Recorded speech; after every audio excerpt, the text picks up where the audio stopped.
ఒక ఊరిలో గుణవతి అనే ఒక ఇల్లాలు ఉండేది. ఆమె మహాశివ భక్తురాలు. ఈమె భక్తికి మెచ్చిన శివుడు ఒకరోజు ఒక బిచ్చగాడిని ఆమె ఇంటికి పంపించి ఇలా అడిగిస్తాడు. అమ్మా, చాలా ఆకలిగా ఉంది. భోజనం చేసి 2 రోజులవుతుంది. ఒంట్లో ప్రాణాలు పోయేలా ఉన్నాయి. దయచేసి తినడానికి ఏదైనా ఉంటే పెట్టమ్మా అని అడుగుతాడు.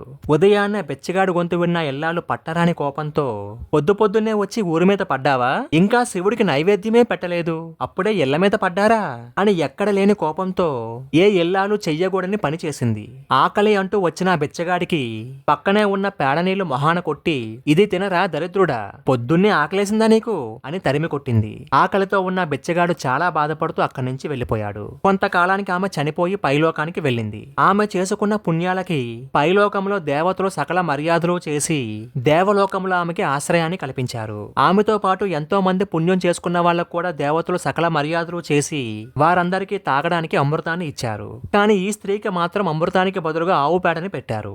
అది చూసిన ఆమె ఆశ్చర్యపోయి ఆ పేడను తినలేక దేవతల దగ్గరకు వెళ్లి, నేను ఏ పాపం చేశాను, అందరికీ అమృతాన్ని ఇచ్చి నాకు మాత్రం ఎందుకు పేడ పెట్టారు అని అడుగుతుంది. అప్పుడు దేవతలు వాళ్ళందరూ భూలోకంలో చేసుకున్న పుణ్యం ప్రకారం ఇక్కడ సేవించడానికి అమృతాన్ని సంపాదించుకున్నారు. కానీ నువ్వు మాత్రం భూలోకం నుంచి తెచ్చుకున్నది ఈ పేడ మాత్రమే అని దేవతలు సమాధానం చెప్తారు.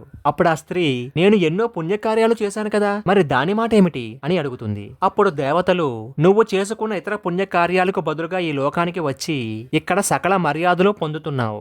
ఆకలి అంటూ మీ ఇంటికి వచ్చిన ఒక బెచ్చగాడి మొఖాన పేడ కొట్టి దాన్ని తినమని చెప్పావు. అక్కడ నువ్వు ఏమిచ్చావో అదే నీ వెనకాల వచ్చింది. నువ్వు ఈ లోకంలో ఉన్నంత కాలం నీకు ఎప్పటికీ ఈ పేడే దొరుకుతుంది అని చెప్తారు. మనం ఎన్ని పూజలు చేశాం, ఎన్ని గుళ్ళు తిరిగామని కాదు, మనం చేసుకున్న దాన ధర్మాలే మన వెనకాల వస్తాయి. ఆకలితో ఉన్నవాడికి నీ కంచంలో నుంచి ఒక్క ముద్ద అన్నం పెట్టు చాలు, దానికే ఆ పరమేశ్వరుడు పొంగిపోయి నిన్ను తన దగ్గరికే తీసుకుంటాడు. మరి మీరేమంటారు? అవునంటారా, కాదంటారా?